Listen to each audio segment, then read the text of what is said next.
Some new details surrounding Yellowstone. The supervolcano has higher chances of eruption than previously thought.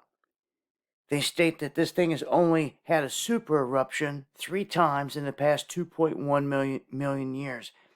It's not overdue by any means, but its dynamics are different than what they have told us up till now. They're saying a new study shows that these plumes of mush magma, is what they call them, are sitting just below the surface. You can see this in the image in the top left here.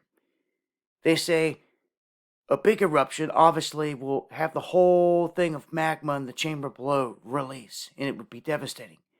But there are eruptions that occur from areas just like this. They come from these magma mush pockets that eventually kind of burp up to the top, as they put it.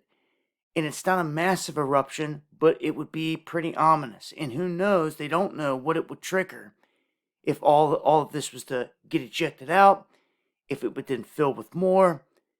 It's all an unknown, but they say they know this area is getting kind of ripped apart on the surface. I just did an earthquake video here recently out of Nevada where the same thing goes for there. The earth, the upper layer, is getting stretched and pulled apart.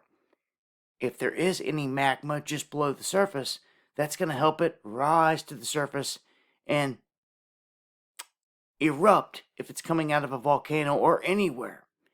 So these are things to have to watch out for out in this area from here on out, seeming that we know the earth is pulling apart and that it does have an effect on areas like supervolcanoes that do have shallow areas of magma sitting under the earth. So there's been some anomalous quakes in the area as well, but nothing huge. This latest study, though, shows that if this thing starts swarming like we just seen in Nevada, it's something to definitely watch. And it doesn't always mean that if there is an eruption, it's going to be devastating and life-ending.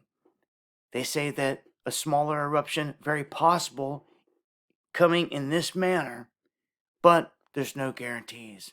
You can see on the right the blast zones, the kill zone, the ash zones that would come out of this thing, out of a big eruption. I'll leave a link here with more details, and join me for the live stream, talking about this and a whole lot more, Monday, Wednesday, Friday, 8 p.m. Eastern, right here on W77. Much love.